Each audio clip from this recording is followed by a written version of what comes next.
Good evening, everyone. I'd like to welcome you to the work session for the City Council for the City of Wildwood for Monday, February the 12th, 2024.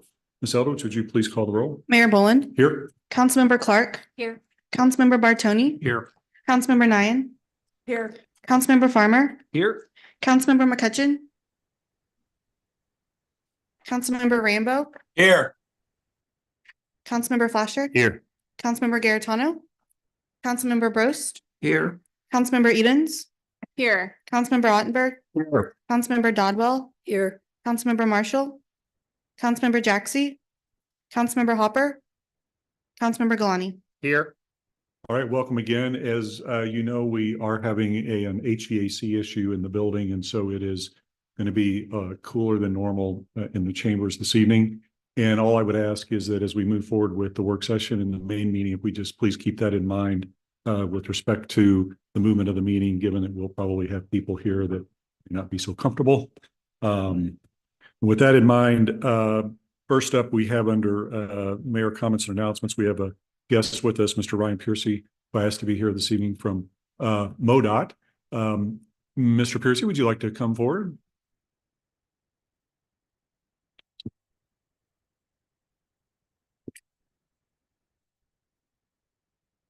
All right, how are you? I'm doing good. How are you doing this afternoon? Good. Thanks for being here. We appreciate it. So I thought this might be a good opportunity for you to give us an update on anything you wish relative to MoDOT projects in the city and for us to ask any questions that might come up. Yeah. So if you're prepared to do that, that's great. If not, we can just talk about our things, or whatever. I'll give you a brief what's happened, what's going on, what's about to happen. Last time I was here, I gave you guys a slew of stuff that was coming up in the new STIP. Some of that has happened and some of it's ongoing. So I'll tell you what's already been done and tell you what's coming down the pipeline as well.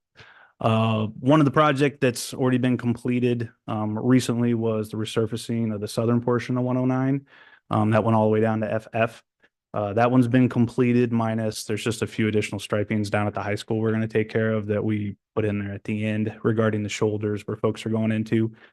Ongoing, if you keep heading down there, it's not really, I know it's not your guys' area, but 44 is being resurfaced right now. It's Williams Road all the way down to the Franklin County line, and the outer 4th and 5th Streets being done. They did the signal there at 5th Street recently, and then mostly since it's winter time, can't really get a lot done. So they've been doing a lot of guardrail, and there's a barrier fence down there. It's being done on the outer 5th Street. That is being worked on currently. It will be going through the next construction year. What has just been awarded and let that we had a pre-construction meeting about 2 weeks ago is R109 and CC roundabout CMAQ project. A lot of the work that you're going to be seeing going on currently, right after our pre-construction meeting, we went with Missouri American Water. They also have their line. I know you guys have there's a new firehouse going on. The water line's going from there, and it's also heading down to BP. So we're trying to kind of coordinate all our work. We have an agreement with Wallace Oil, with the BP company too, about when we come in. They've been working off an old well. That was a fun one to get through with right away and all that stuff. But they're getting a water line down there as well. They're going to do a lot of the clearing that you're going to see is going to be the water company first before we come in and start doing that. There are about 4 phases. We talked with some of your guys last week. We'll keep you coordinated. I don't know if Rick got the tentative schedule, at all. Did you get it from our resident engineer? We'll send it over since we just talked last week. Biggest thing about that one is there's 4 phases. As we get further down in the 4th phase, there's 2 different closures, one of Wild Horse Creek and one of South Etherton. We'll have detour signs and all that set up. We'll let you guys know when that's going on well ahead of time. It's tentatively programmed right now, so it can move just between they're going on. Our contractor's trying to do some value engineerings for some of the walls that we have planned in the location, but that'll be going on the next couple seasons. They think they're going to get done sooner than later. We hope that as well. Try to get that speeding along. And then when that's completed, it'll be going concurrently, probably the same time you guys have your roundabout project going as well. So we're trying to keep those both streamlined between when all the detours are going to go. Work that is coming up. That's kind of what the active stuff in the neighborhood's going on. A couple projects. We also, when we were doing the southern portion of 109, we completed the CC up to Chesterfield Airport Road. We did that resurfacing as well. So coming up a little bit later in November, we'll put two new projects out there. That will be the rest of 109 up to CC, and we'll also be doing Route BA. So that's kind of like the next phase between, kind of threading the needle and going there. We've also had you guys, I've been talking with your guys' executive team just about other enhancements you guys might want. We've been working on, if you guys want to, there's a few enhancements I've heard the city's interested in. So we're working up a cost apportionment, how to get your guys' plans incorporated into ours. Doesn't sound like it's a big deal. It's just if everybody can focus on the timeline. That'll be coming up in this November. And then the other fiscal year is the big one I know we've all been waiting for. That is the rest of that's Route 100, basically between Taylor going out to OO, that we've been getting on. We'll be completely replacing the shoulders out at that area since we got a lot of subgrade it's been feeling, and then also resurface and do all the other stripes. That is to be let in combination with both of you, the city's J-turns and left turn road projects that are cost shared being split between both MoDOT and the city here too. So that's kind of the future forecast that we're going on. I don't know if there's any other things you guys got further questions about. That's the majority of the work that's been coming through your guys' area through the next STIP cycle. So. Okay, thank you. Are there any questions for Mr. Piercy? Councilmember Ottenberg. Thank you. And thank you very much for being here tonight. There are two roundabouts planned, one, I believe, at BA and 109 and another at 109 and Wild Horse for the future. Do you have a rough schedule for those at this point in time? So the one that is your guys' city project at the Southern BA, I don't know if Okay. you guys have a workday study. We've just gotten through final plans. Those have just been sent. We've sent all our comments back regarding those. I know you guys are working through right-of-way and utilities. As you guys get through the right-of-way plans and all the final comments, that'll be let off. If you guys, that's actually one of the questions I asked about that one because I was interested in the workday study with ours. So Okay. ours will be it'll be a couple year construction season project. And like I said earlier, I'll share it with Rick and he can talk with you guys. It's a 4-phase project between all the different legs. The biggest hits are going to be those two, the closures that we had that we're trying to target. Just it's a 10-day and a 30-day. We'll have that set up. It's no problem letting you guys know when that's coming up. Well aware. So you can you can take our media blast, you can share it on your websites, you can share it to all your residents. That's not a problem. So Okay. yeah. All right. Thank you very much. Councilor Garetano. Thank you, Mr. Piercy, for coming over tonight. I know that there's some big work planned for Route 100, but my comments are really around in the meantime, short term. You probably have noticed when you came over tonight, the left turn lanes at 100 heading westbound at the Taylor Road intersection, and also the intersection over at West Glen Farms and Manchester Road right there. Those left turn lanes, especially, like just the one that was on here before, there's a lot of potholes, and it's a patchwork of potholes that are constantly get filled. So, while all these different spots are being filled, is there any way to get like some kind of just that little small segment, those Mhm. 2 lanes, just a little thin overlay to smooth it out Yeah. versus patching up all those potholes, because it's bumpy no matter what. And the intersection at West Glen, you could see there's some chunks of concrete that are laying right there in the middle of the road. Mhm. Like having that extra, level of attention there. Is there Yeah. something that we can get through that can help us with that? The West Glen I hadn't heard about yet. And short term, we can get, our Eureka building can come out and patch that. You guys can report that anytime you want on our Yeah. car report database. And I appreciate when you guys do it. It's quicker. And even just, you can email me, but I don't get to it right away. The call report database that's on the website it puts a physical report. It goes to the right one. Mhm. So the West Glen, I haven't experienced the West Glen part if I got over it. The 100 in Taylor, I have on our job order contracts list, but it's a number of many that I've had out there. So I've seen the spots at Taylor where it seems like something right there is just doing it. And that ice storm from a few weeks back didn't help any of our roadways. You guys aren't anywhere. I was driving after the ice storm. I reported a whole bunch myself. I get it. That ice storm took a bear out on the roadways when we were out there doing everything. So we have a job order contractor that is, for the most part, it's for emergency asphalt and concrete work on our interstates, but I do report places like that to see if I can get more of a Band-Aid issue. If you guys drove Route CC maybe 2 years ago, you might have saw some of that work that we did real quick because we were trying to get it done in conjunction before our actual full resurfacing. We do have the other 100. We don't have anything planned for Taylor going into 141, but that's the next segment. I know we're going Taylor out to 00 in 25. And I have a few other, I keep working my way down Route 100. We started almost down in Maplewood, and we've got 2 active projects. We've got a third one being programmed, this one in your guys' neck of the woods, and then going the other way. But that's how it ranked within our asset management plan. I do have the 100 at Taylor on our JOC. It's just that's as emergency comes up. I've been through it. I know it looks bad. It's rough. It's not fun to go over, but it's more of, I do have to program priorities based on safety of the entire system. And that JOC is for the entire St. Louis district. So that was number 5. I think 100 in Taylor was number 5 on a list that I had. I've had 3 others. The other one is in Des Peres, going at 100, going towards Topping, coming this direction. If you guys have been on that way, that's the next big one I have on to try to get a Band-Aid in lieu of the 100 project we have between 270 and 141. 100, the 100 in Taylor is on there. I do have it on there. It is tough just with other priorities. I share that with the entire St. Louis district. It is just not my list of priorities, but I do put it in. I'll write down West Glen Farms too. I just haven't seen I it. would say So take a look at that. It's yeah.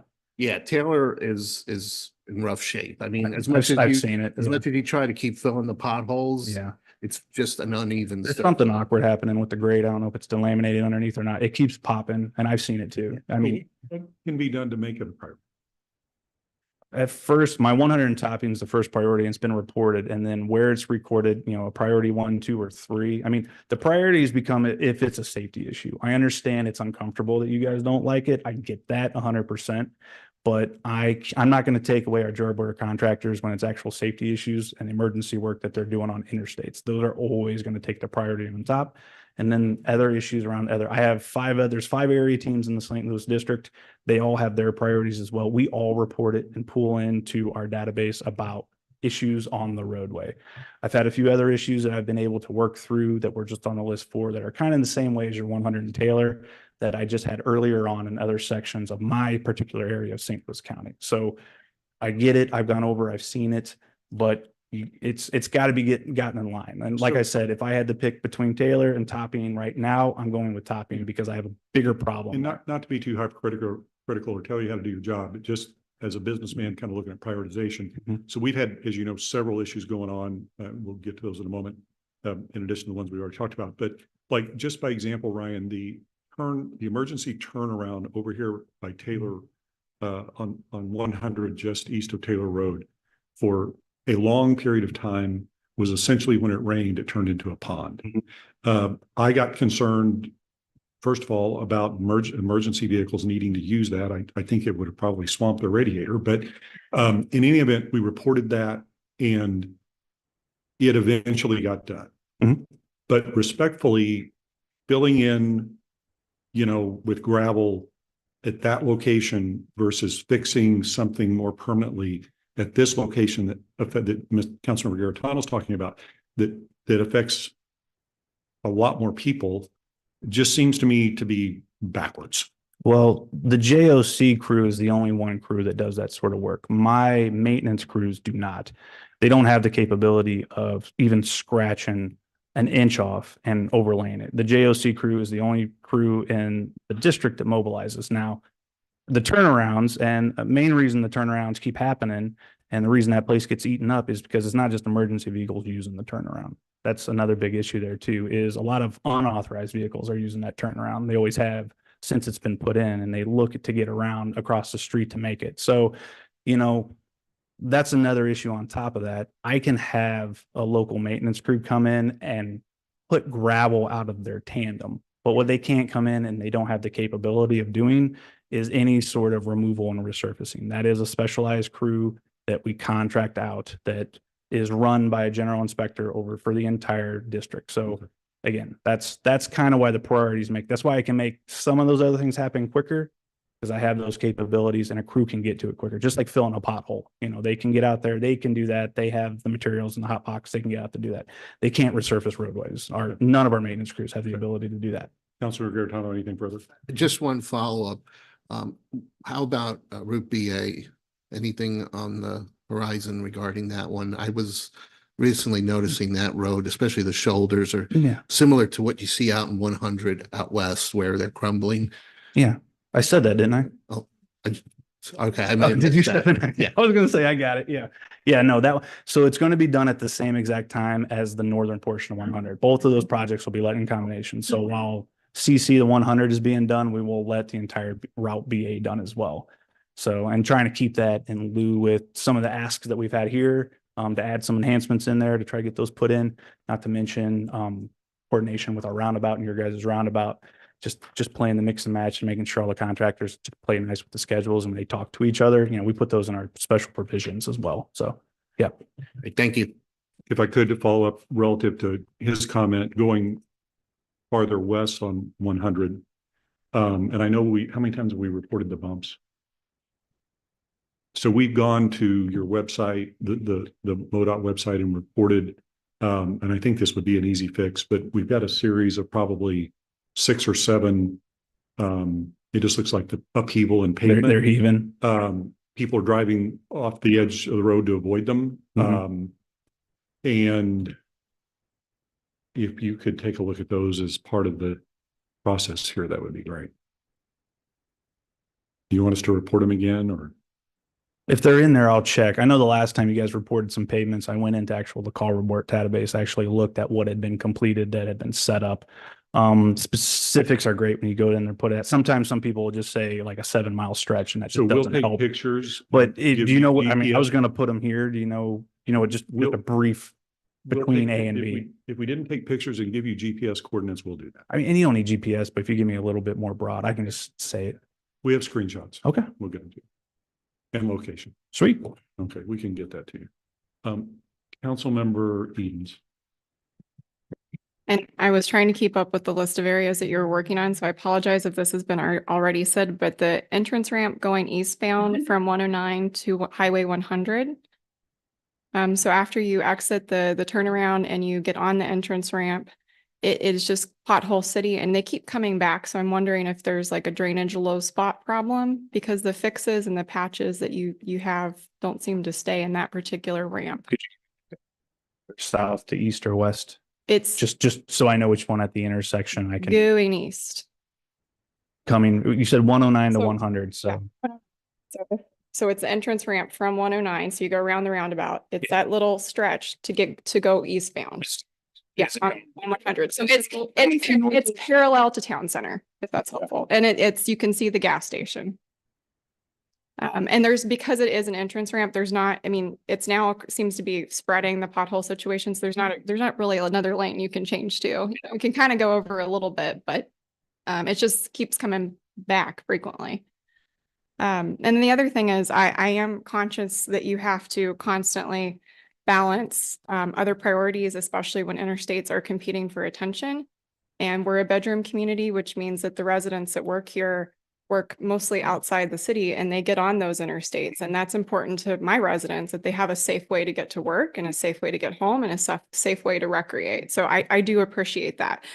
What I want to know in the future is because we do have a lobbyist, and if the reason why we can't have safety priorities is because you're so limited with a piggy bank because the state legislature has limited you, let us know when there are areas that we can partner on and request state funding so that we can see the projects that we want to happen because you have the adequate resources to do it.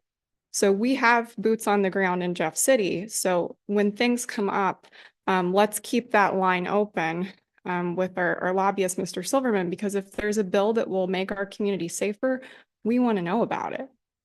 Okay. And Yeah, so I would just add, and this is a Pandora's box for another discussion, and maybe we could have Mr. Piercy come back with some people from his office that I'm not sure he's really involved in this out of fairness, so I don't know if it'd be good to put him on the spot with it, but Mr. Lee and I have had several discussions with the folks in his office relative to not only how projects are prioritized, but how the money is decided.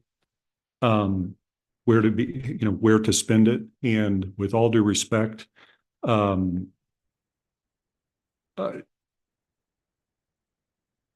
luck to any of our taxpayers trying to figure it out. And, just to give you an example, so I had asked whether there was, maybe a 1-pager or 2-pager that would identify, he mentioned safety, so these are the 10 things we look at when we decide what we're going to repair. Safety, length of time since we've done something, the amount of traffic. And there is documentation that indirectly sort of can be construed to encompass that, but in terms of what I consider to be a concrete go-to spot to make for someone of average knowledge on these types of things to make that intelligent, to make that decision, there isn't one. So, I mean, if you want it's always public out there. Anybody can go to the Citizens Guide. It's a large document that, it's updated every year. It shows how basically from the top down buckets where they go, what goes to the city, what states, everything. It tells you what it costs, what it costs you as a person yourself driving, what the roadways, what the condition of the roadways, how they attest to your car. You can send any of your citizens to that. Like I said, we presented a number of that there's a large document that we present to citizens every year that has a lot of that spelled out. So a lot of the simplistics can go out there. And then other times you get more nitty gritty, like we work off our asset management plan. He hits some of the assets about, if we do a roadway, how long we've done it, what sort of pavement type selection was done, how long it's supposed to last. That is within our asset management plan. When we start coming back, that's when we start programming for our statewide transportation improvement program. Other things along that nature, we can go down a lot, but everything that's put out there on the Citizens Guide, there is our annual review. There's what we've seen.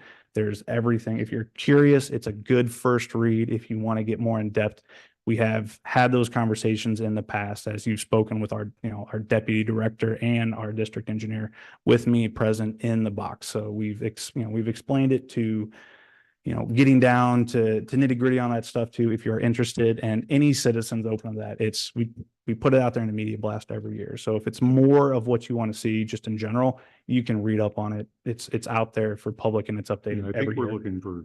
I was looking for, still am, more specifics, but that's okay. Mm-hmm. I think the other thing I would just mention, and correct me if I'm wrong, Rick, Ryan, the city of Wildwood, of all the municipalities in St. Louis County, don't we cost share as a historical proposition? We've cost shared more with MoDOT on things than I believe any other municipality. Is that? Mm-hmm. Yeah, no, I've said, and we said that in the meeting together. You guys make it more of an effort to go out and engage with your citizens. You also are more engaging to do what is the right thing to do as well. You guys talk about it. We can all sit here.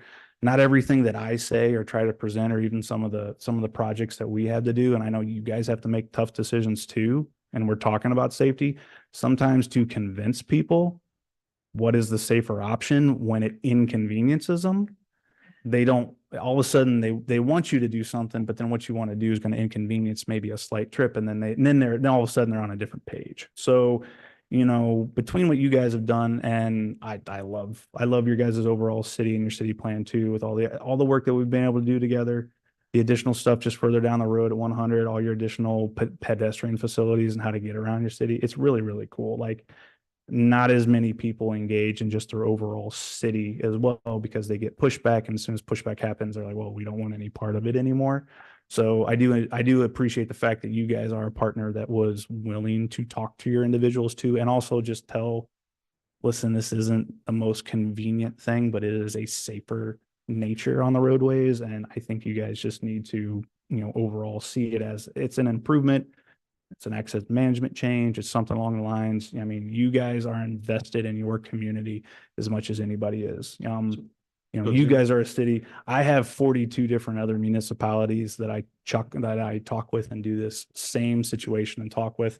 And that's only half of St. Louis County. And I'm only one of 5 area teams. So it's one of those things where you guys are focused here. I get it. And I try to help as much as possible. I am focused on the entire system as well. So I have a lot more coverage as well. So one thing we'd like to talk to you about, I don't know if Tom's mentioned this to you, but I think we had a misunderstanding, like speaking of funding and how it's allocated, East-West Gateway is involved in this, and again, it gets very complicated.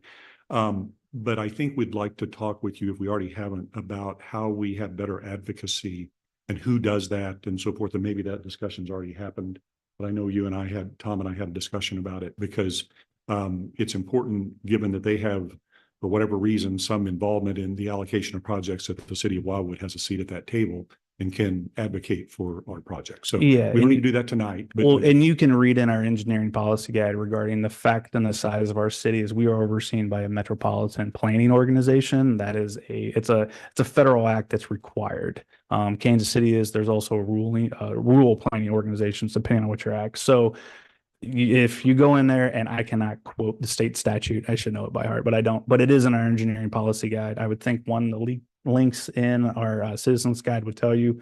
But yeah, we do, when we go through our asset management plan and we plan and program, the MPO has to oversee that we are spreading the monies evenly throughout the entire district. Like, so it's kind of a checks and balance on our side. They see a little bit oversight of the river too. So, you know, they go through, and every time we plan and program our statewide transportation improvement program, they oversee and advocate, make sure we're doing the right things in the right areas as well. And, you know, I know you guys would love everything we have to come right here to Wildwood, but I just, you know, it's overall the St. Louis I district. think one of the things I would be more concerned about, from what I've heard from legislators in Jefferson City, is what they call the largest transfer of wealth from St. Louis County to outstate Missouri relative to how roads are repaired and done. But that's probably another debate. You sound like you know more than me about that one. So yeah, you got me.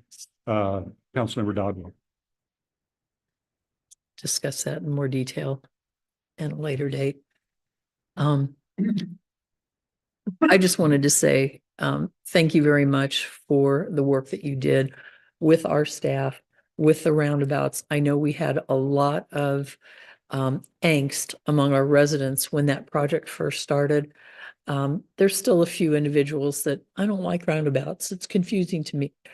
Well, grow up a little bit and learn how to drive where you need to drive.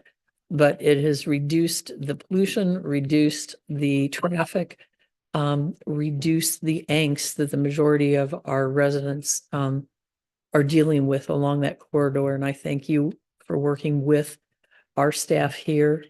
And in light of that, I'm wondering if we can get a few more details passed through to Rick on those projects that you were just talking about that are in the queue with some timeline dates on it, you know, like Yeah.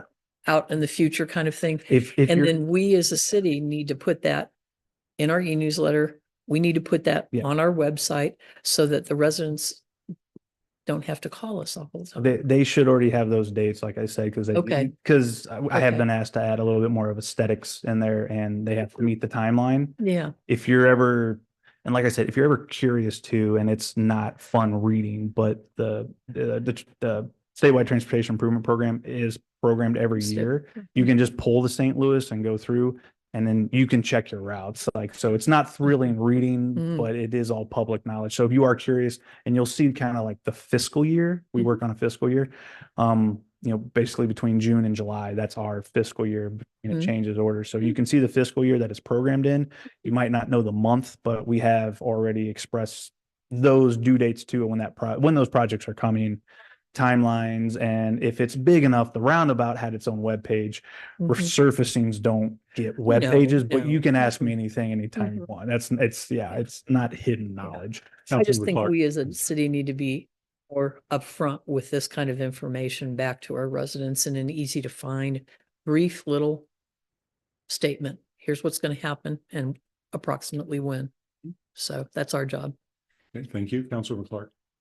Two brief comments. On your database that you were just talking about with all of these projects, I'd be really curious to see your priority matrix on how you determine which project is the higher priority, how you weight the criteria so that we can see what you consider to be weighted higher in the and in setting your priority for the projects. Yeah, and as I said, it's mostly the two top priorities in the state currently right now. One is just asset management. That's just keeping roads and bridges in good condition. Second is our ADA transition plan, where we have a agreement with the Federal Highway Administration that anything on our system that's not compliant with Americans with Disability Act needs to be compliant by 2027. And as easy as it sounds like replacing sidewalks is, it is a incredibly in-depth issue throughout. And in the southwest St. Louis County area, I have the blunt. I think I have the blunt of it in the state. So, kudos for me. But there's a number of these projects that a lot of that is being, and we have tried to incorporate both asset management and the 8A transition plan, but not just the two big ones that we've done on 100. We've done one between the one that finally kicked it off was the one between, Big Bend and Lindbergh, but then we're going Lindbergh to 270, 270 to 141 before we come out here. But I can name half a dozen other routes that we have stuff on there too. So, I mean, prioritizing those, and then based on payment type conditions, prior treatments, what the lifeline of those treatments are. If it's a 15-year treatment, then we'll continue reviewing it, and our payment specialist will work along with our planning department that sits at district office to try to work through that asset management. We were surfaced 15 years ago with a treatment to try to come in about 12 years and start working that programming cycle in, so it just stays up. Now, they've tried other things. The pavement, it is a pavement type selection that is projected for a certain times of year. Sometimes things happen, maybe a mix happen. I'm not a material specialist like they are. Sometimes things don't go as they're supposed to. Not all pavement is concrete, asphalt. Something happens where maybe it's failing, but Right. that's a little bit, I'm just Brian, giving you a Brian, general explanation. We got a little bit of. Oh, time. yeah, I'm sorry. That's Yeah, right. yeah, HVAC, that's right, yeah. Next item. Yeah, and my comment was not about all of the details. It was just about your priority scores and how you get to that score and Yeah. each of the criteria that you base it on and how you weight those. Yeah. And the second point that I was going to talk about was on Highway 100, when we started talking about the J-turns, the church at Mueller Road asked that we try to include the right turn into Mueller Road off of 100 going west. Yeah. Is that going to be included in that Yeah. project? Oh, thank you. And follow up to that, Ryan, real quickly. The Highway 100 project that you mentioned. When do you think at the earliest we're going to start seeing remediation of that issue? I almost took a voice recording of what it sounds like in the average car traveling that road, so you can hear it. When remediation of what? Basically Highway T out to Franklin County that we've talked about many, many times. So When is the project? No, gonna when start do you happening? think the earliest, you mentioned earlier, shoulders and overlay is going to be Yeah. done. When do you think the earliest is we will see that actually starting? Well, right now it's in the middle of the fiscal year, probably around, I'd have to look around December or July. Now, remember that Of goes this year? of fiscal year 25. So that's got another, now remember that goes concurrently. It's being let in combination with the left turns and the J-turn jobs that the city is the cost share. That was asked about us from you all to oversee those projects. The So, earliest question is the earliest would it be 2025 mid-year? well, so 2025 would start in July and it goes July to June. So it Okay. would be, it goes within those. Now, it's been placed in the middle because, we have just only received your conceptual report regarding the J-turns about a week ago. And I know Dan did say that he was wanting to get moving on them because he wants to meet the deadline for the plans Okay. to get those in. Now, I don't know. I haven't heard a lot of an update on when the city will have the plans on both projects that need to be incorporated and when they're going to fit. Now, we have relayed the timetables of when we need to turn in final plans to Jefferson City for that letting for those projects to be awarded. And we are working concurrently to So get your the, best guess, just best guess. I think right now it's the middle of the fiscal year. I mean, Rick, do you know when we were targeting it? Because I know we're working on those together.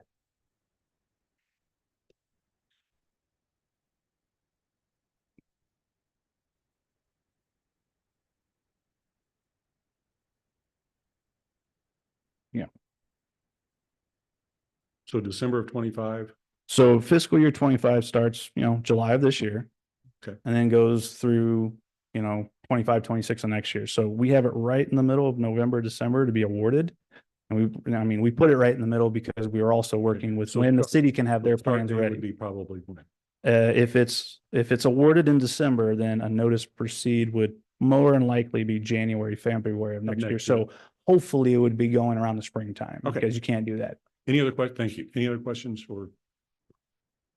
Oh, I'm sorry, Councilmember Cutchin. Yeah, Ryan, I have a question that I keep receiving from residents, and that's about the clarity and the safety on the roundabouts on 100 and 109 as they go over, as they cross each other and then down to Main Street.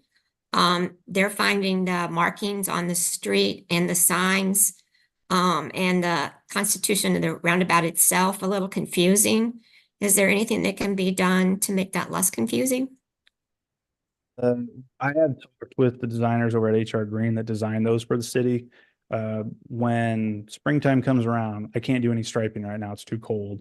They're worse on the northern roundabout where folks, it seems, are continuing to go around and not staying and continuing going north in that outside lane. There was just some pavement striping that we were going to put out there that was marked. A couple of the ones that they put out there is not in compliance with the manual uniform traffic control designs. So some of that striping is not being implemented, but we were going to add some of those. I wasn't sure if you were included or not. I just need to put in a work request in the spring when annual striping starts coming up, but I can't have the guys go out and do it right now. Nothing's going to stick. So do you have to work in conjunction with HR Green, or is MoDOT going to do that No, on their own? they designed it. I think he'd sent over a couple things since those guys designed and they worked closely with the city. And I think since they're doing that for you on the other roundabout right now, we were just chatting, and they'd sent over a couple ideas regarding some additional striping. Most of the signing and all that is taken care of. All that's up to code and speed and snuff. I think it's just like we've talked earlier about some folks having issues or not slowing down and actually hanging out the roundabout or making too quick decisions. But the striping, when I saw it met specs, I didn't have a problem working out. It needs to be put in as a work request when striping gets going. So Okay, we appreciate that. hopefully it's a little bit better visual in the future so folks can stop. Yeah, be less confusing. Thank you very much. So Ryan, last thing real quickly, just a logistical item. The reporting that we're going to do with the pictures and location of the bumps in connection with Councilor Garitano's issue on Taylor Road. You want that reported again to MoDOT website, through the MoDOT website, or do you want us to send you an email on that? I can do either or. If you want it reported so a maintenance guy can get out there, but it sounds like some of the pothole patching it's not helping very well because it keeps chopping so much of the problem. We'll do Yeah. both. And That's great. If you could copy the council and me on your email. Yeah. Okay. Put that down there and then I'll know it's in the system too, so I can continue Thank you. to check it. Thank you for being here and for answering all of our questions. No problem. We appreciate all you do. All right. Thank you. Have a good night. All right. Okay, council members, moving on. Before we get to action items, we have 24 informational items. Does anyone wish to talk about anything under information before we go to action? Councilmember Jaxie.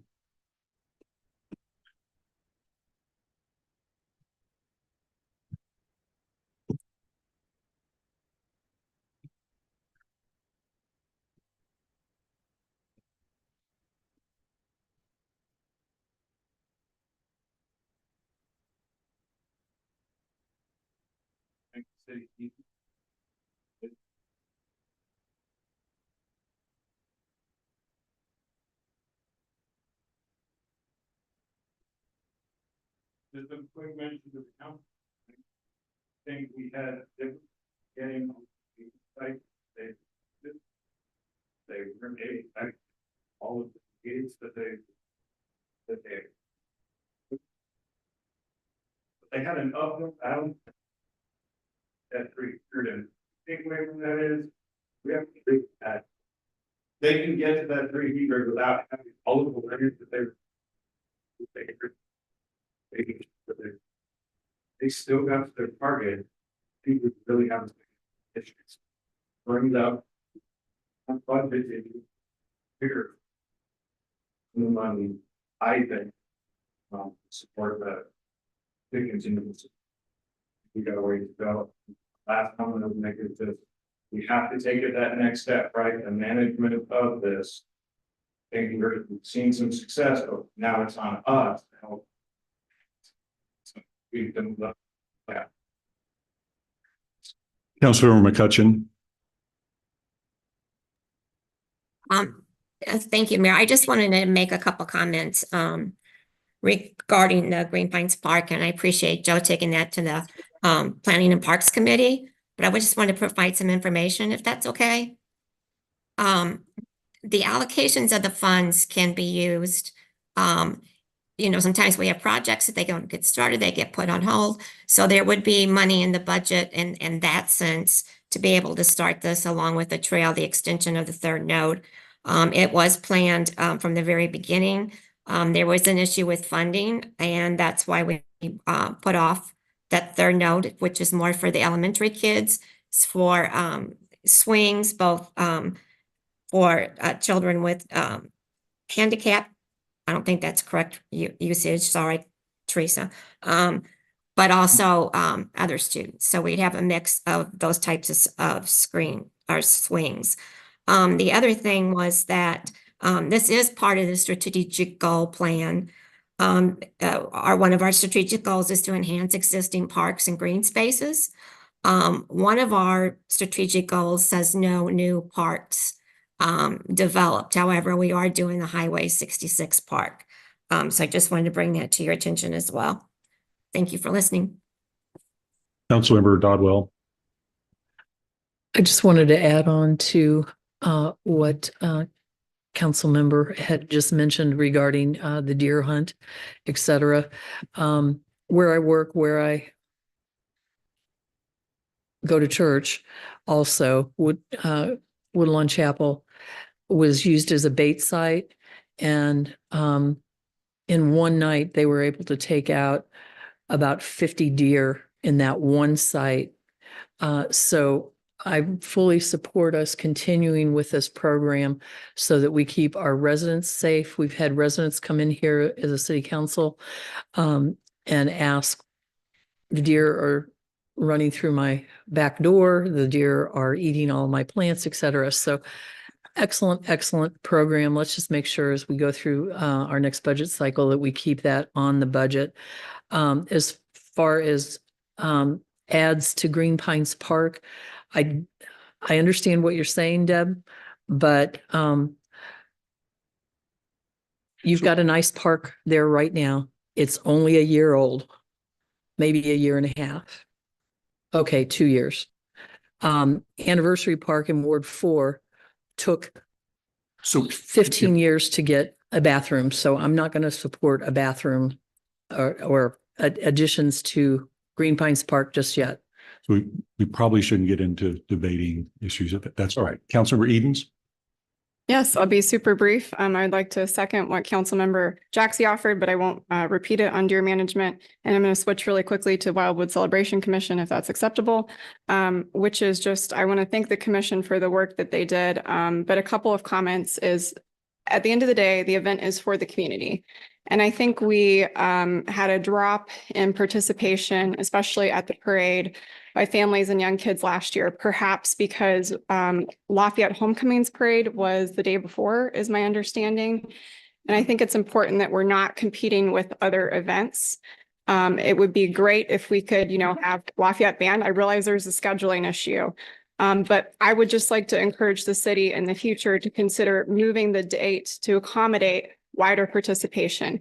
And I would also like to challenge the committee to remember who their audience is when they choose a parade theme, because planting seeds for the future is for adults. And at the end of the day, it's, parents of young kids all the way up through high schoolers that are the audience. And other than Route 66, which we've done recently, it's largely a redo of the same theme: nature, parks, trails. And while these are really great things, what it does is it creates a repetitive look. And we're really trying to impress 5-year-olds and get them really excited to come. And having things that look the same may cause dwindling participation year after year after year after year. So I want to be even more kid friendly in the future, because otherwise I'm worried we're going to have parents that don't continue to come out because it's not seen as impressive to the audience, especially if we run out of candy. So, and maybe I'll send a comment to the commission. Thank you. Anything else under for information? Or Councilmember Marshall? Yeah, just maybe heads up for Rick. When we get to Bill 2854 for the alleys over in Cherry Hills, I know in your write-up you talk about excluding 8 or 9 parking spaces that they'll be responsible for. I didn't see it anywhere in the ordinance.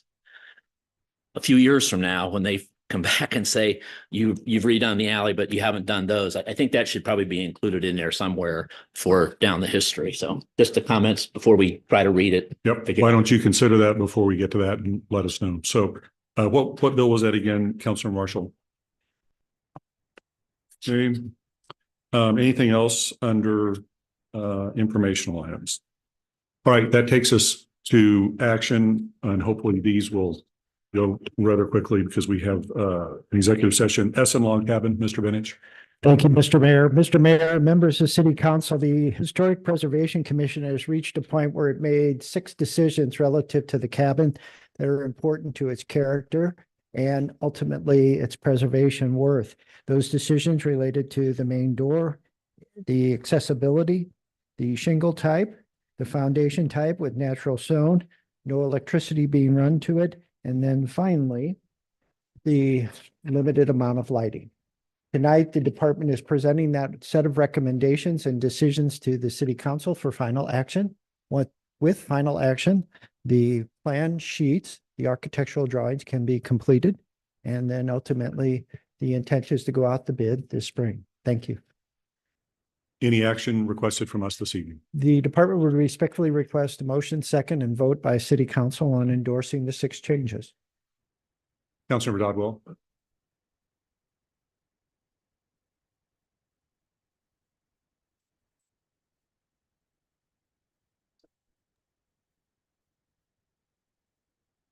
Certainly, and we do have approximately $200,000 set aside this year for the reconstruction, and that is our goal, not to exceed that. Councilor McCutcheon, are you seconding the motion? Yes, I'm sorry, you're muted. yes, I second. Okay, we have a second. Is there any discussion on the motion? Seeing no discussion, all in favor? I'm sorry. Oh, Councilmember Clark, my apology. Thank you. Question, that sidewalk that goes up to the door, that is wheelchair accessible, how wide is that there? I couldn't find a place where it told me how wide that is. Is it wide enough for a turnaround? Yes, we'll accommodate not only the minimum width, but more. And then at the door, we'll make sure that if there is, you basically have to have a 5x5 area or a 60 inch diameter. Thank you. Okay. Any other questions? Seeing none, all in favor of the motion, please say aye. Aye. Any opposed? Any abstentions? Motion carries. Before we go into our executive session, with permission of the council, if there's no objection, I thought we might rearrange the agenda, go through our receipt and files. We have a few of them, and then we can close with the executive session. Is there any objection to moving along those lines? All right, seeing none, Mr. Benich, receipt and file first, PZ 18-23. Mr. Mayor, with your permission, of the items that are before you for receipt and filing from the Planning and Zoning Commission or the Department of Planning and Parks, only one of them relates to a conditional use permit. That conditional use permit was for Solus Agrisciences, and ultimately that was denied with the companion change to the underlying regulations of the non-urban resident district. The Planning and Zoning Commission had no other alternatives. So tonight, the department is just advising you that the conditional use permit, which typically has a 15-day period for the membership of the city council to exercise power of review, actually in this case can't. But if there are any questions regarding the other items, and including that one, the department would be glad to answer them at this time. So Thank you're you. speaking as to both PZ 18-23 and 25-23, Mr. Bennett? That's correct, Mr. Okay. Mayor. Any questions from Mr. Bennett? Councilor Bajaxi?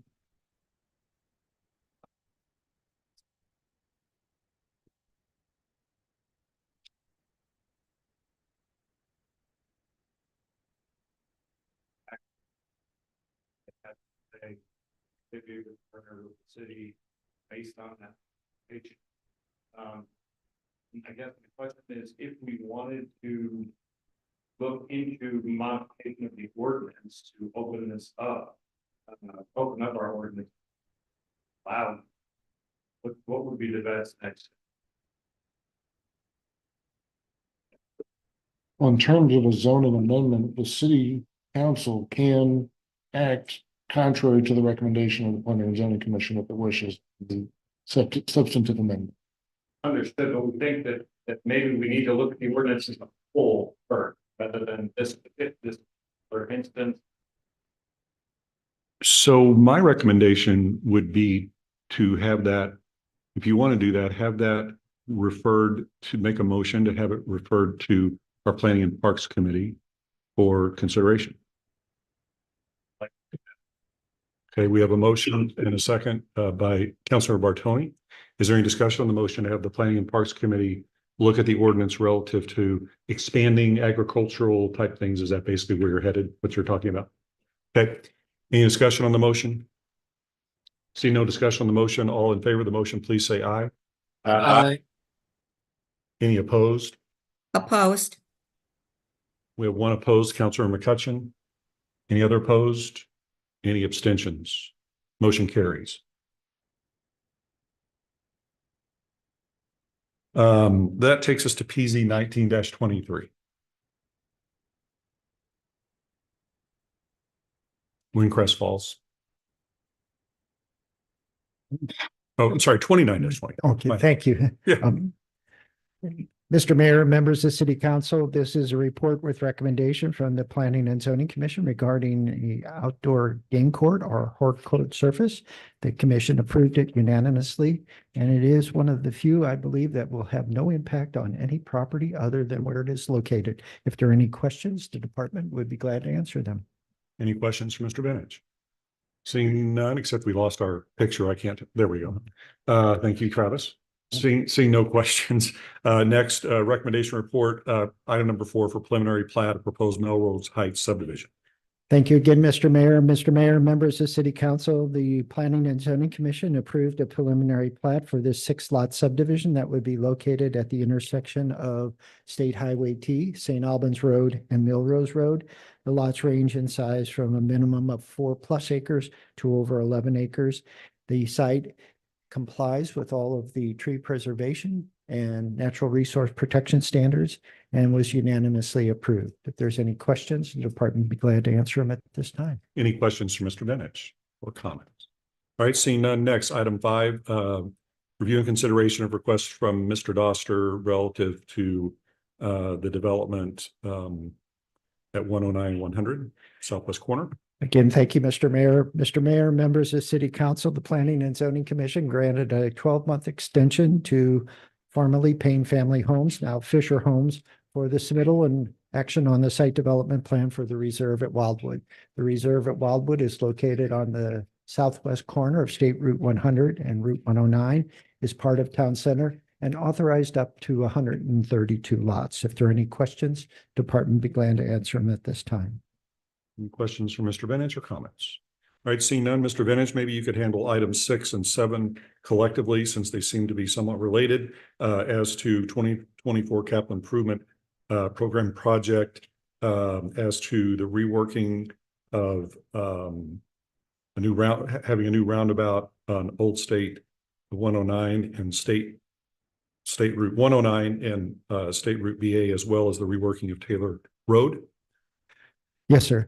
Mr. Mayor, members of City Council, the Planning and Zoning Commission, through state statute and local code, endorsed both of these projects that have been part of the capital improvement 5-year plan, as well as this year's capital improvement program.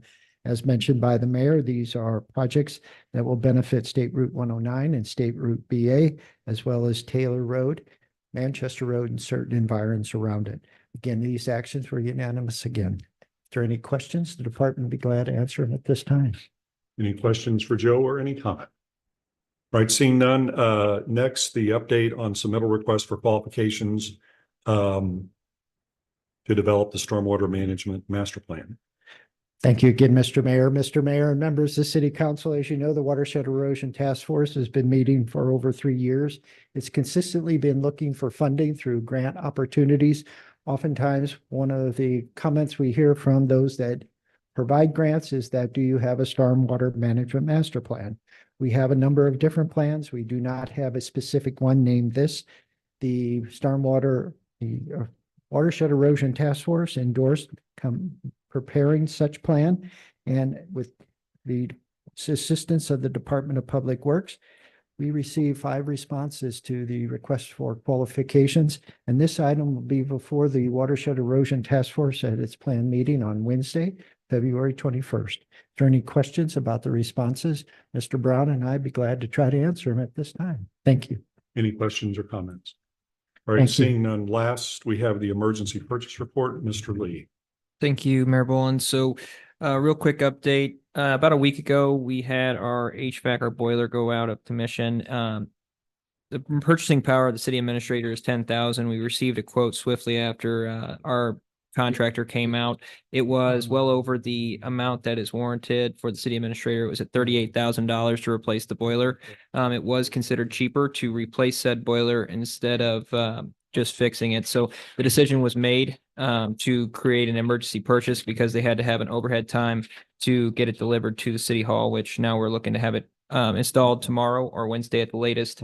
We would have had to wait an extra week or two if we had to push it to another council meeting. So tonight, we're just going over the circumstances that led to the boiler issue, and then just having the actual purchase in there as well. Thank you. Okay, so this is just for information for the council. All right, thanks to Joe and Mr. Lee for getting us through those. That takes us to the last item on the work session agenda, which is an executive session. I don't think it'll take us very long. We will need a motion and a roll call vote to do that per state law. Would someone like to make a motion to go into executive session? Made by Councilmember Marshall, seconded by Councilmember Dodwell. Any discussion on the motion? Seeing no discussion, Ms. Elders, please call the roll of the council on the motion. Councilmember Clark. Yes. Councilmember Bartoni. Yeah. Councilmember Nyan. Yes. Councilmember Farmer. Yes. Councilmember McCutcheon. Yes. Councilmember Rainbow. Yes. Councilmember Flasher. Yeah. Councilmember Garitano. Yes. Councilmember Brost. Yes. Councilmember Edens. Yes. Councilmember Ottenberg. Yes. Councilmember Dodwell. Yes. Councilmember Marshall. Yes. Councilmember Jaxi. Councilmember Hopper. Yes. Councilmember Galani. Yes. Okay, so the motion carries. We are going to go into executive session. For those of you that are with us here in the council chambers, as well as who may be watching, this shouldn't take long. We'll be back in just a few minutes. Thank you for your patience.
Council members, we are now back in session for the remainder of our work session, which includes only an adjournment. Would someone like to make a motion to adjourn? Made by Councilmember Farmer, seconded by Councilmember Flasher. Non-debatable motion. All in favor of the motion to adjourn the work session, please say aye. Aye. Any opposed? Any abstentions? We are adjourned. Thanks to everyone with us this evening for your patience. I would like to call to order the meeting of the City Council for the City of Wildwood for Monday, February 12, 2024. Ms. Eldridge, would you please call the roll? Mayor Boland, Here. Councilmember Clark, Councilmember Bartoni, Councilmember Nyan, Here. Councilmember Farmer, Here. Councilmember McCutcheon, Here. Councilmember Rambo, Here. Councilmember Flasher, Here. Councilmember Garitano, Present. Councilmember Roast, Here. Councilmember Edens. Here. Councilmember Ottenberg, Here. Councilmember Dodwell, Here. Councilmember Marshall, Present. Councilmember Jaxi, Here. Councilmember Hopper, Here. Councilmember Galani. Here. All right, thank you and welcome everyone. Good to see you. We are honored this evening to have with us Boy Scout Pack 677 to lead us in our Pledge of Allegiance.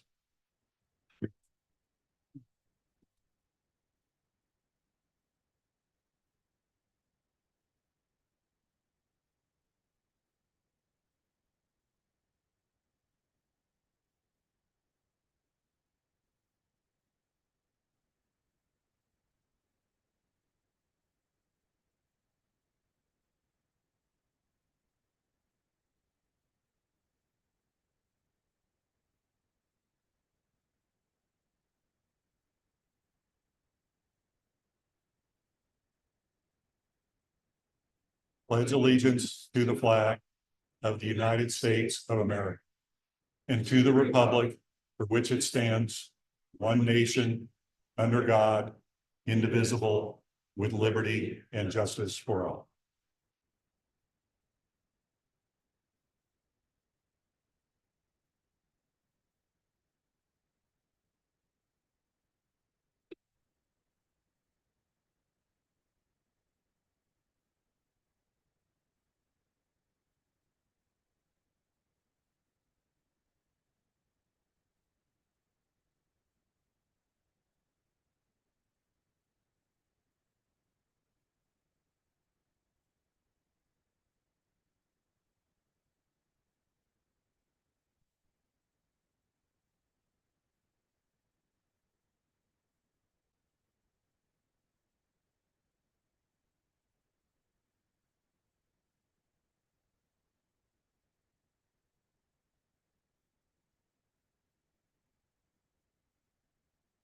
Color guard dismissed.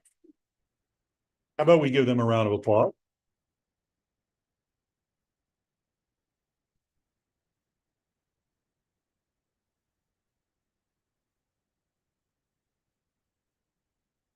Thank you so much. You're welcome. Minutes are on the consent agenda. That takes us to public participation. I just want to mention a couple of things about that before we begin. Public comment is a valuable component of our meeting. Anyone who wishes to speak must indicate they would like to do that by completing a card and giving it to our city clerk to your left of the podium or raising hand on Zoom. When your name is called, please state your name and ward. To ensure that all who speak have the opportunity, want to speak, have the opportunity to do so, there is a 5-minute time limitation, and I will let you know when the time limit is reached. If you have any questions for us, please mention that during your remarks and identify the official you would like to respond. That official will make note of it, and at the conclusion of public participation, any official who chooses to respond will have 3 minutes to do so as to all questions directed to that official. The official may choose to respond to your questions after tonight's meeting, and we may also post any responses on the City Council page of our website.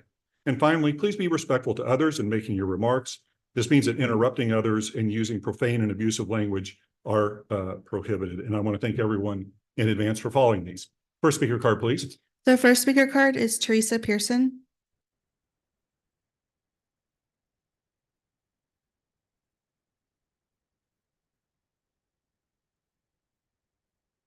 Good evening. My name's Teresa Pearson, and I'm one of the trustees of the Manors at the Meadows at Cherry Hills. I'm here tonight. I'm going to keep it brief, but I'm here tonight because I believe that this is the final night that we are going to be on your agenda. If so, I'd like to thank Mayor Boland and all of the city council members for your approvals during this process. I'd like to thank Mr. Joe Vunich for his direction and guidance, and Mr. Brown for his recommendation of the alleys. This is going to be a huge burden lifted off of our little 38 home subdivision, and we all thank you very much. At this time, I'd also like to ask for a second reading of the bill tonight so that you don't have to see me again next month. Thank you very much. Thank you. Next speaker card, please. The next speaker card is Lynn Link.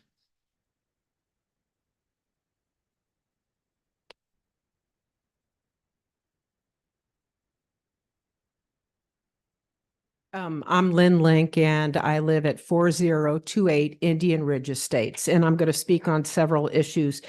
A large group of citizens have already voiced their concerns at prior hearings, urging a vote against PZ 1823, not to allow Solus Agriscience, a group of former scientists from Monsanto and BASF companies who've, according to court documents from lawsuits of Missouri peach farmer who won a $265 million verdict against them, have a history of not only risking the health of the public and the environment, but hiding the known risks.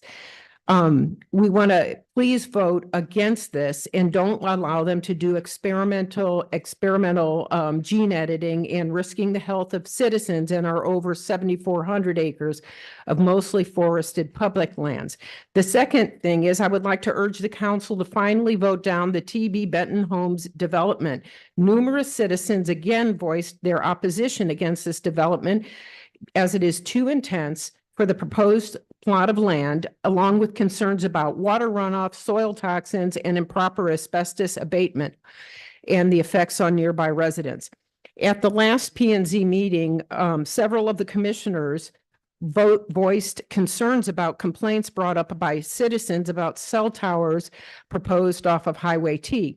Citizens became more concerned when the city's attorney told the concerned commissioners that they couldn't consider or even voice their concerns about the possible adverse health effects of area residents.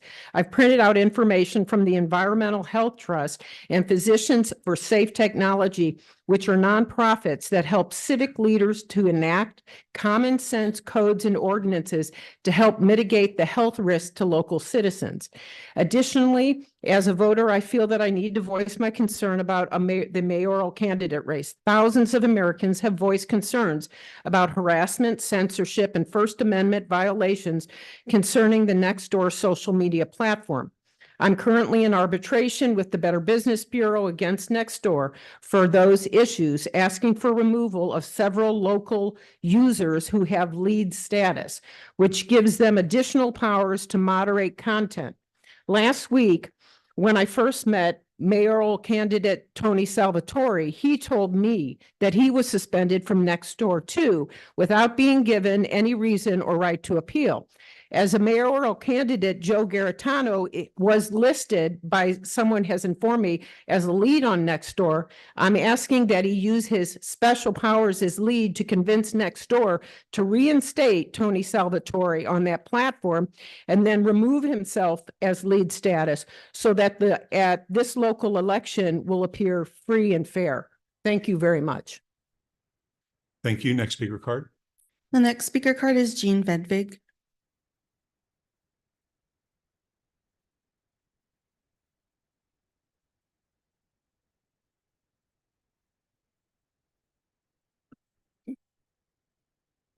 Jean Vedvig, 16709 Clayton Road, Wildwood, Missouri, 63011. I live in Ward 4. I would like to ask a courtesy. There are some folks on this council that you can hear clearly, and there are others that don't. And I would clearly ask you to please use your microphones. There are people in the audience and at home, and when you are talking, you are voting and talking about things that affect them. I think that's why you ran for office.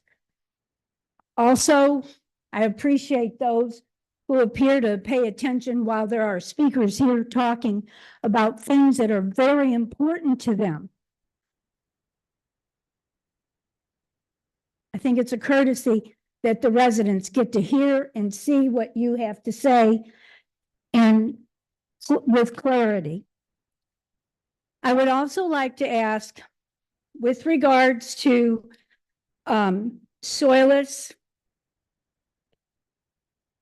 they are obviously operating. I don't know what they're operating as. Do they have a business license? I would also like answers to these questions. They're operating, and I'd like to know if they have a business license and what the limits are that they can actually do. With that, it should be noted that the public is not foolish.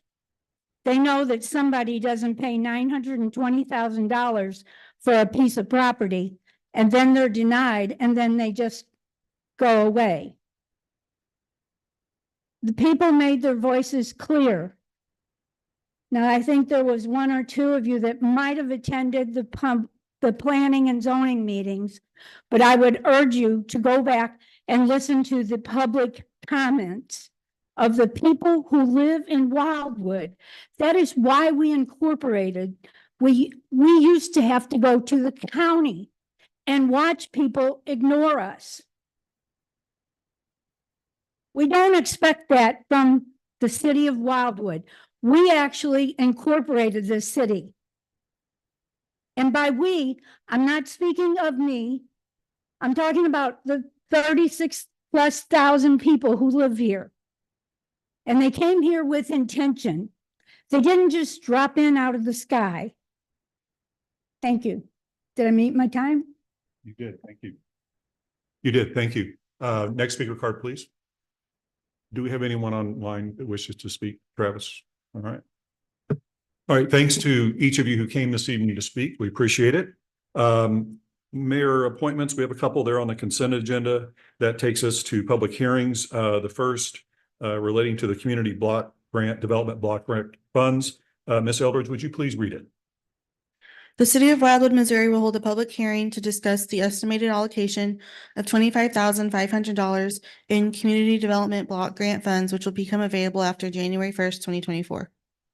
Mr. Benich? Thank you, Mr. Mayor. Mr. Mayor, members of City Council, as you may be aware, each year the city holds a public hearing relating to community development block grant funds and their potential expenditure for that upcoming year. In this particular instance, we are talking about expenditures for fiscal year 2024, and the amount of the grant from the Office of Community Development through the federal government, again, this year is $25,500. In the memorandum that was prepared for the public hearing tonight, the department notes that for the most part, since 2016, with an exception of 2 years, that money's been used for senior programming, and that those senior programs have been very successful and well attended. So tonight, the intent is to present to City Council the request for authorization to again spend the community development block grant funds for senior programming in 2024. And if anyone does participate in the public hearing from the public, I would request that there is a special form that the Office of Community Development requests they sign as a participant, and that is on the back table as you came into the building. If there are any questions regarding the department's presentation in this item that's for consideration tonight, I'd be glad to try to answer them at this time. Thank you. Any questions for Mr. Benich? All right, seeing none, do we have any speaker cards, Ms. Eldridge? No speaker cards. Anyone online, Mr. Travis? Okay, thank you. All right, next public hearing, PZ 20-23. Ms. Eldridge, would you please read it? PZ 20-23, City of Wildwood, Planning and Zoning Commission, care of Department of Planning, 16860 Main Street, Wildwood, Missouri, 63040. A request to review and consider the possible addition of a new section to the City of Wildwood zoning ordinance, Chapter 415.400, sign regulations, General Section G, wayfinding signs, which would allow for the placement of these types of presentations upon publicly held lands, rights of way and or easements, with such being limited to locations abutting arterial roadways as defined by the master plan's transportation element. Thank you. Mr. Benich, anything you want to mention relative to this item? Just a couple of quick items, Mr. Mayor, with your permission. Mr. Mayor and members of City Council, the Planning and Zoning Commission was asked to consider a pilot program for these wayfinding signs that would be located within the city's town center area. They differ from the wayfinding signs that were part of the Great Streets effort out on Route 100 in many ways.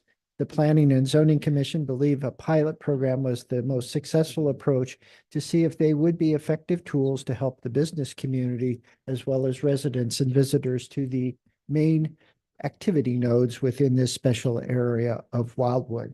Tonight, the department is presenting that recommendation for the pilot program, along with a recommendation to consider the pilot program's implementation either on Route 66, Manchester Road, or our downtown district. Tonight, the department is soliciting public comment on this particular item, and at the conclusion of the public hearing, the department will respectfully request a motion, second, to proceed with the pilot program at one or both of the locations. Thank you. When you say at one or both, do you have a preference? The department believed that the downtown district was the most logical from the standpoint of our business community. The Planning and Zoning Commission added the Route 66 component as part of their action. So do you think it should be either or both? I think it should be the downtown district, given our business community has endorsed it as part of the discussion at their most recent business forum. Thank you, Councilmember Marshall. Let's get public comment before we do that, but thank you for that. We'll hold. Any speakers wish? No speaker cards. Travis, anyone? Okay, now, Mr. Marshall.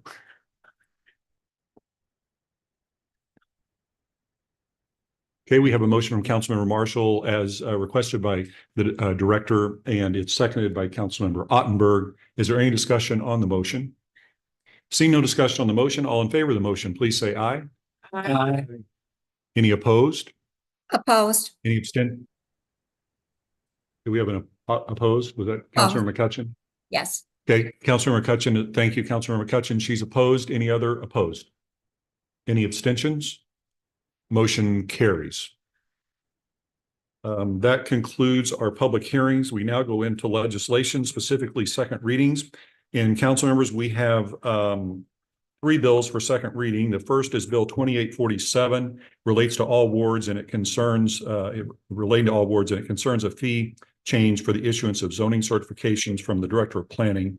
Bill 2848, also affecting all wards, which pertains to a city consultant agreement with George Butler Associates relating to a bridge maintenance plan for the city. And finally, Bill 2649, that affects all wards as well, and it relates to a city consultant agreement with SC Engineering as to the Valley Road resurfacing and improvement project. Would there be any objection to handling these three bills in mass to expedite the business of the council? All right, seeing no objection. Bills 2847, 2848, and 2849 are before the council for final passage and concern all wards. Is there a motion for the second reading of the bills? We have a Councilmember Farmer, seconded by Councilmember Flasher. All in favor of the motion, please say aye. Aye. Aye. Any opposed? Any abstentions? Ms. Eldridge, please read the three bills for a second time.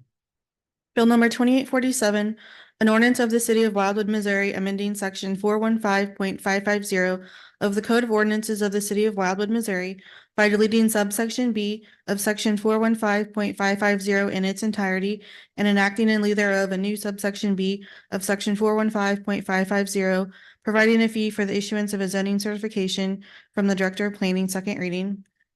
Bill number 2848, an ordinance of the city of Wildwood, Missouri, authorizing the mayor to negotiate and execute a city consultant agreement with George Butler Associates Incorporated, doing business as GBA, for professional services to prepare a citywide bridge maintenance plan for the city, second reading.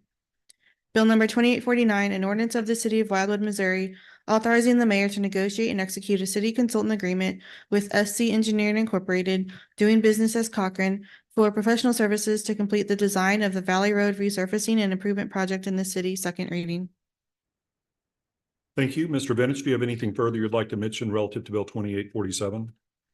Mr. Mayor, I do not, but if there are any questions regarding this particular bill, the department would be glad to try to answer them at this time. Thank you. Okay, thank you. Any questions for Joe? Thank you. No comments? All right, seeing none. Mr. Brown, do you have anything you'd like to mention relative to bills 2848 and 2849?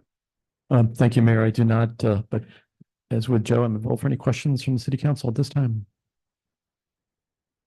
All right, any questions for Councilmember Marshall? The bridge inspection, how often do you think that'll have to be done?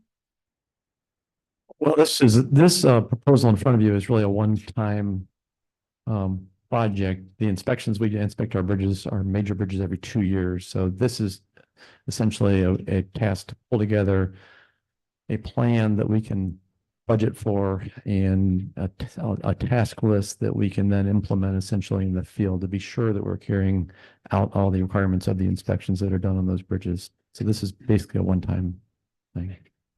Okay, thank you. Any other questions for Rick or comments relating to these two bills? All right, seeing none, Ms. Eldridge, please call the roll for final passage of bills 2848 and 2849. I'm sorry. Ken. Oh, I'm sorry, 2847, 2849. Thank you. All three bills. Councilmember Clark. Councilmember Bartoni. Yes. Councilmember Nian. Yes. Councilmember Farmer. Yes. Councilmember McCutcheon. Yes. Councilmember Rambo. Yes. Councilmember Flasher. Yes. Councilmember Garitano. Yeah. Councilmember Brost. Yes. Councilmember Edens. Yes. Councilmember Ottenberg. Yes. Councilmember Dodwell. Yes. Councilmember Marshall. Yes. Councilmember Jaxi. Councilmember Hopper. Yes. Councilmember Galani. Yes. All right, the bills have been passed and will be in effect once signed. That takes us to first readings. I would recommend, given the comment earlier in the work session from, or the question actually from Councilmember Marshall relative to Bill 2854, that we hold that one out. But as to the other six bills, specifically Bill 2853, which affects all wards and relates to a minor adjustment for salaries and compensation, Bill 2855, also relating to all wards. It's a city contractor agreement with Next Level Construction for a sidewalk replacement project. Bill 2856, affecting wards 1, 3, 5, and 8, also a city contractor agreement with NB West for resurfacing of various public streets. Bill 2857, affecting Ward 1 as to surface transportation block grant program for a bridge on Wild Horse Creek. Same thing with Bill 2858, although it's a different bridge.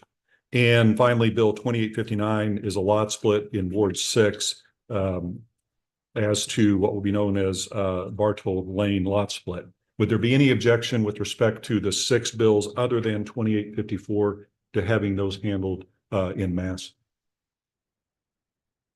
All right, seeing none, is there a motion for the first reading of bills 2853, 2855, 2856, 2857, 2858, and 2859, made by Councilmember Clark, seconded by Councilmember Ottenberg? All in favor of the motion for first reading of the bills, please say aye.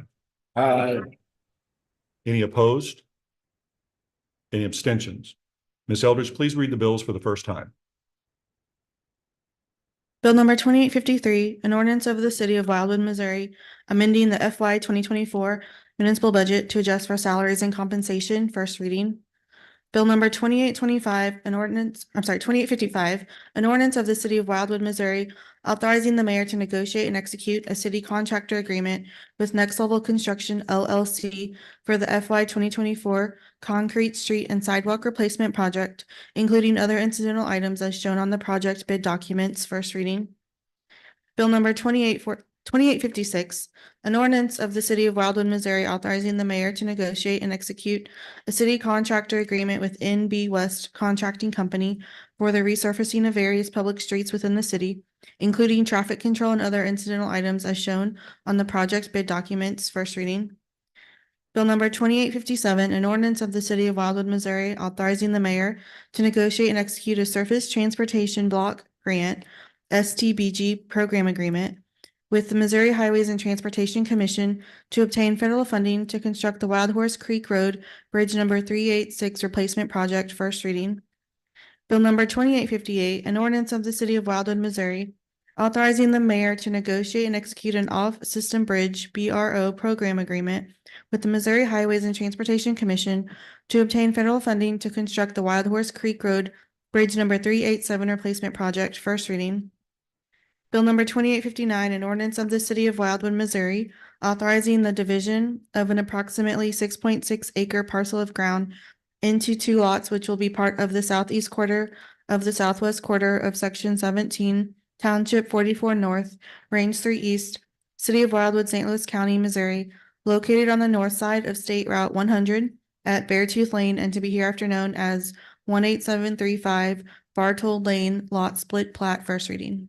Thank you, Ms. Eldridge. Mr. Brown, do you have anything you want, I'm sorry, Mr. Lee, City Administrator Lee, do you have anything you want to mention relative to Bill 2853 as to the salaries? No, this is just something that has already been discussed by council. So any questions, though, more than happy to answer. And I think you indicated you'd like to have a second reading this evening of that. Is that correct? That is correct. Okay. Mr. Brown, do you have anything you'd like to mention relative to Bill 2855? No, Mayor, I do not, but I'll vote for any questions from the council. Any questions for Rick from any member of the council as to Bill 2855? Same as to Bill 2856. Anything you want to mention, Rick, as to that? Thank you, Mayor. Nothing additional to add. Thank you. Any questions from the council? All right, Bill 2857, also in your department. Anything you want to say about that? Thank you, Mayor. Nothing additional to add, but again, available for any questions. Any questions or comments from the council? All right, and finally, Rick, Bill 2858. Anything you would like to mention further relative to information as to that bill? Thank you, Mayor. Again, nothing further, but available for any questions. Okay, any questions for Rick on that or any comments? All right, thank you, Rick. Mr. Vinich, Bill 2859, the lot split, anything you would like to, is there anything you would like to mention as to that bill? Mr. Mayor and members of City Council, just briefly, this is the parcel of ground that is to be subdivided into two lots. It's 6.6 acres in size approximately. The new lot without the existing residence will be 3.5 acres. The other will be 3 acres. And the kind of nice thing about this particular plat is there's a number of roadway and easements, and it's all going to be corrected under this particular plat being presented tonight. If there are any questions, the department would be glad to answer them. Thank you. Would you object or would you like a second reading on this particular bill this evening? Very much so, Mayor, and thank you for asking. Okay. Would someone like to make a motion for a second reading of bills? We can do these in tandem, I think.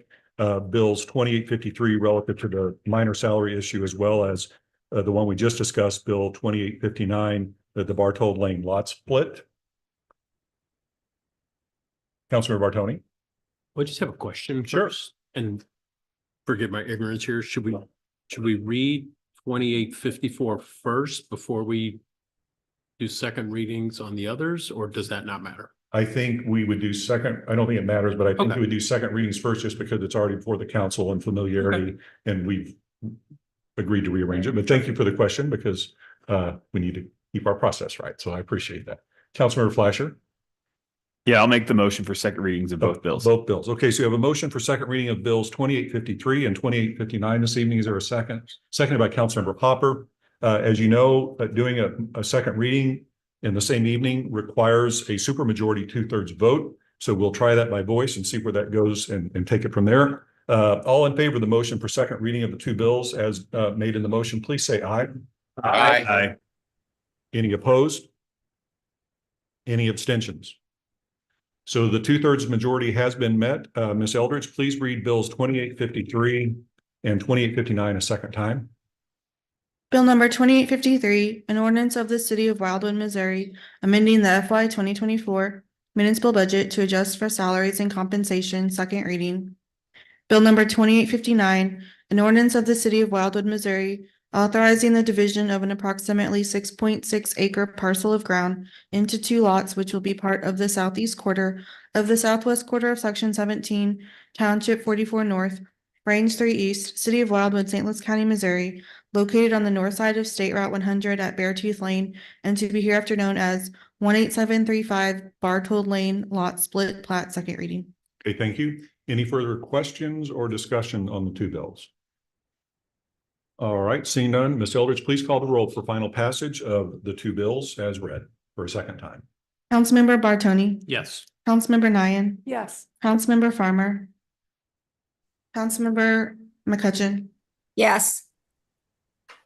Councilmember Rambo, Yes. Councilmember Flasher, Yes. Councilmember Garitano. Yeah. Councilmember Bros. Yes. Councilmember Edens. Yes. Councilmember Ottenberg. Yes. Councilmember Dodwell. Yes. Councilmember Marshall. Yes. Councilmember Jaxi. Yeah. Councilmember Hopper. Yes. Councilmember Galani. Yes. Councilmember Clark. Yes. All right, so the bills have passed and one sign will be in effect. That leaves us with the last remaining item for first reading, Bill 2854. Mr. Brown, there was a question during the work session from Councilmember Marshall about incorporating the parking places and whether there might be a need to amend the ordinance as a result of that discussion. So what's the bottom line? I think in the opinion of the department, that'd be a very simple change to make in the bill if we could do it subsequent to the meeting, if John's okay with that. I don't think that would be a huge addition.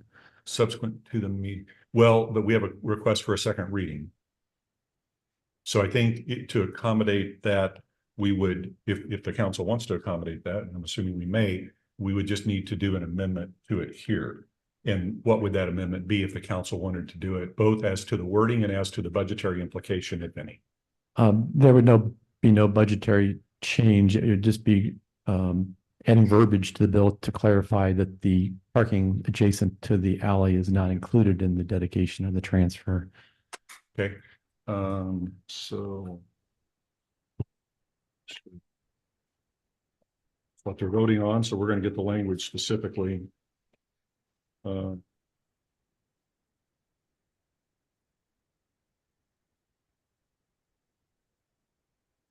So you're saying to incorporate the parking places in the dedication, is that what you're saying?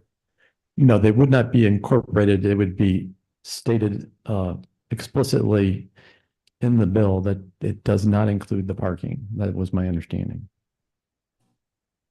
It's just, when you read Rick's thing, it's real clear, but when you get into the agreements, nothing specifies that long-term maintenance of those 9 spaces will be the homeowner's responsibility, not the city. And is it your position that that's okay? It just needs to be clarified? I just think the homeowners down the road 10 years from now will say, well, why did this happen? I think we should put it in the documents with the homeowners and in the ordinance. Right, so are you saying we should have language to specify for clarity in the ordinance that parking places are not included in the dedication? Is that what you're advocating?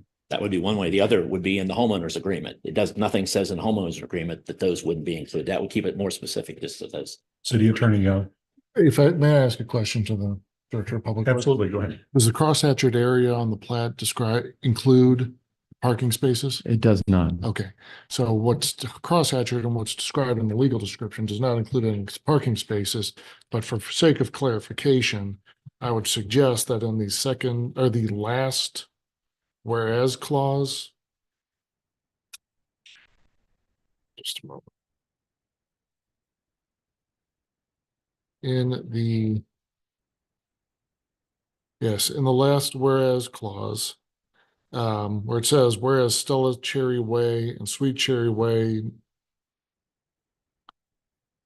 My apologies. It's all right. We'll get it. Go ahead. Actually, it'll be the second whereas clause. Where it says, whereas the plat contains certain private alleys known as Stella Cherry Way, 22-foot wide, and Sweet Cherry Way, 22-foot wide, which are dedicated to the manors at the Meadows of Cherry Hills Homeowners Association and the owners of lots 1 through 8 inclusive for private use as roadways for the purposes of ingress and egress forever, the quote dedicated property.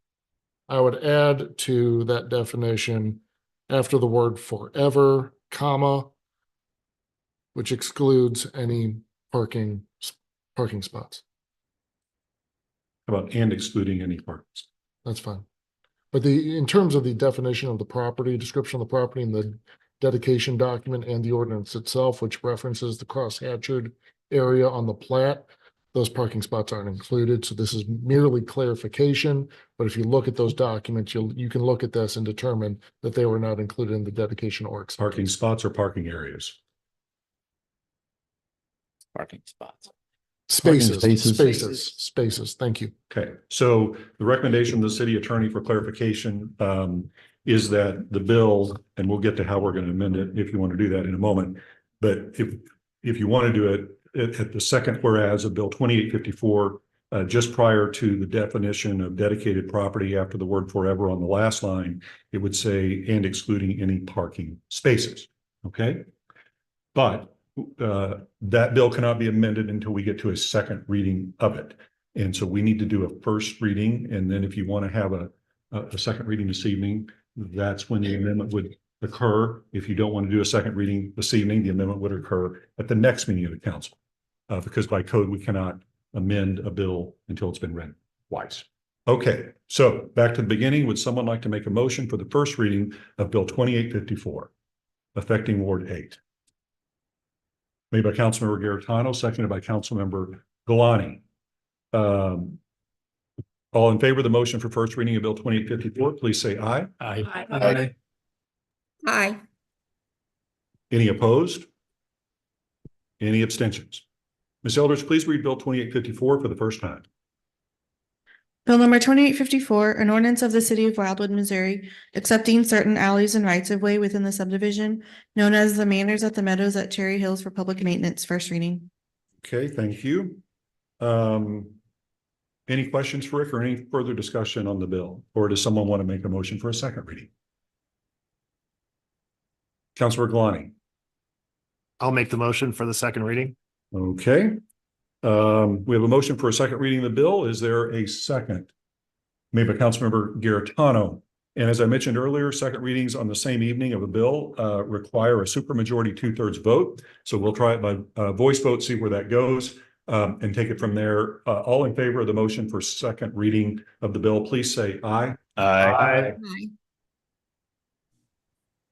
Councilor McCutcheon, were you an aye? Yes, sir. Okay, thank you.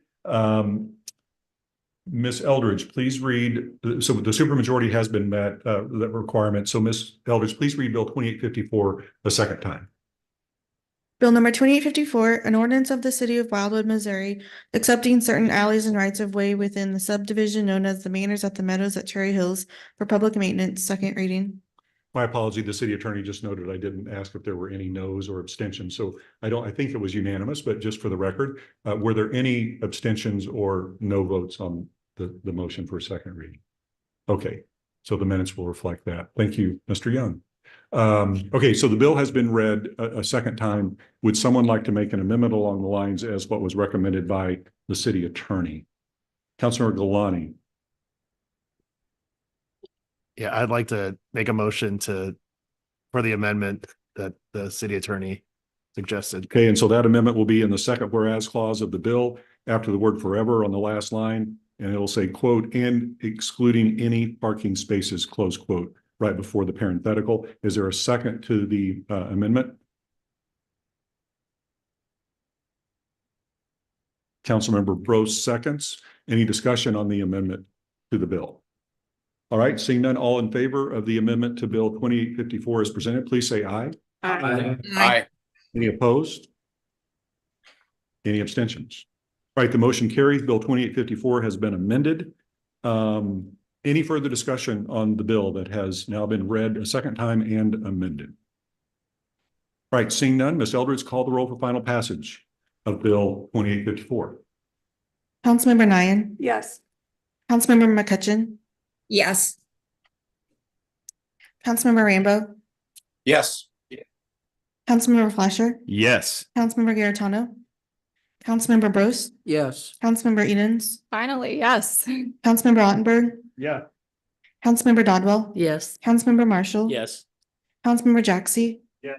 Councilmember Hopper. Yes. Councilmember Galani. Yes. Councilmember Clark. Yes. Councilmember Bartoni. Yes. Okay, the bill has passed and once signed will be in effect. We have no first readings from hearings. Resolutions are on the consent agenda, which that's where we are now. And on the consent agenda, we have the following things. Minutes, approval of expenditures, the residency extension, which I'm going to ask we pull off and come back to. Mayoral appointments. We have two, Karen Jelling from Ward 3 to the Wildwood, a reappointment of Miss Jelling to the Wildwood Celebration Commission, and an appointment of Mr. Hughes Share from Ward 7 to our Watershed Erosion Task Force. We have three resolutions, resolution 2024-4 affecting all wards that relates to a city contractor agreement with Shawnee Mission Tree Service for the treatment of ash trees. Resolution 2024-5, which affects Ward 8 and relates to a contract with Finch Audio for audio and lighting services at our concerts scheduled for 2024. And finally, Resolution 2024-6, which affects all wards and relates to appropriating funds and for expenses relating to phase 2 of our internet access project. So with the exception, if there's no objection, let's take it in order. Would there be any objection for procedural reasons to removing the residency extension from the consent agenda? Okay, so we're going to remove that. If everyone is good with the other items remaining on the consent agenda, if someone wants to make a motion to approve the consent agenda as presented, it will handle all of those items as indicated on that agenda. Councilmember Edens. Just to clarify, because you didn't list it, we're not including the minutes because I would like to abstain from the minutes. I'm from the sorry, Previous we meeting. can take that off. My apology. Yep, take that off. So what's left would be the approval of expenditures. We'll handle the minutes and the residency required separately. The approval of expenditures, the 2 mayoral appointments, and the 3 resolutions. Would someone like to make a motion to approve that revised consent agenda as presented? Councilmember Galani. Yeah, I'll make a motion to approve the revised consent agenda Okay. as proposed. Thank you, Councilmember Flasher. Seconds. Any discussion on the motion? I'm sorry. Councilmember McCutcheon.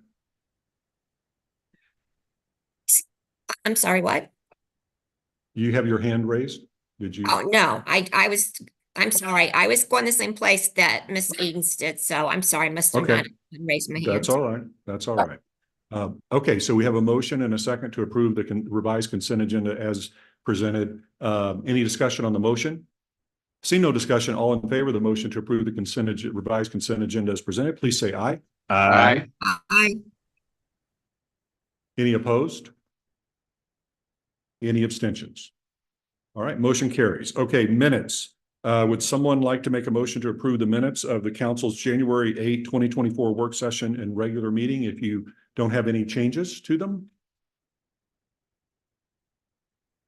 Councilmember Roast makes the motion to approve the minutes. Councilmember Galani seconds. Any discussion on the motion to approve the minutes?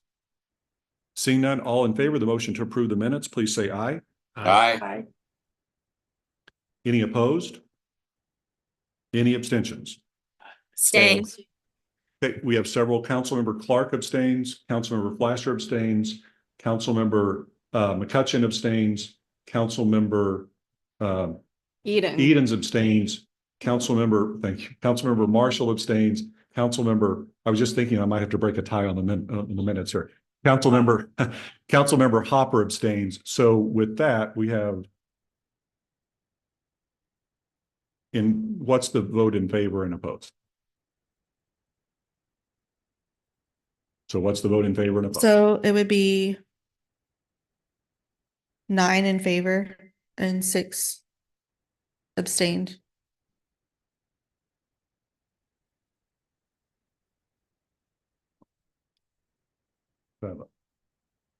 Okay. All right, so the motion to approve the minutes passes. Next, we have that we pulled the residency extension for our city administrator, and the idea would be to extend that for 1 year per the code that allows a council to do that. Would someone like to make a motion to that effect? Made by Councilmember Dodwell, seconded by Councilmember Clark. Is there any discussion on the motion? See no discussion on the motion. All in favor of the motion, please say aye. Aye. Any opposed? Any abstentions? I Okay, abstain. motion carries. It's Rob. I'm sorry, Councilman I'm Rambo, abstaining.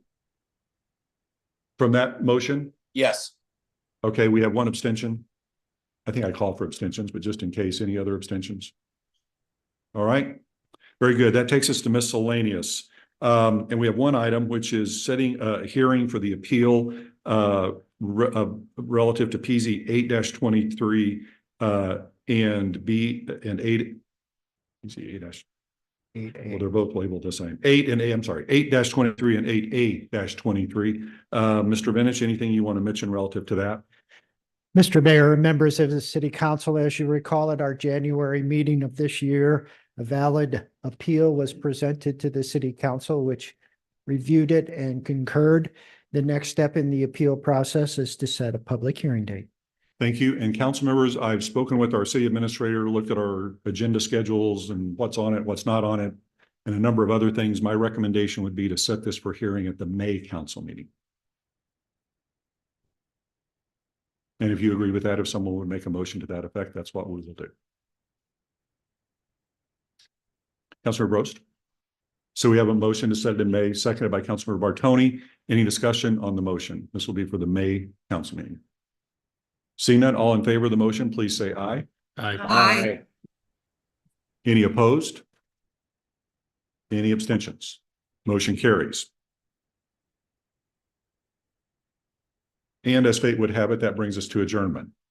I just was, okay, so anything else under miscellaneous, council member, before we go to adjournment, Councilmember Garatano? Yeah, thank you, Mr. Mayor. I do have a question. Maybe this would be for the city attorney, just to provide clarity on an item that we discussed earlier, just to make sure that folks understand.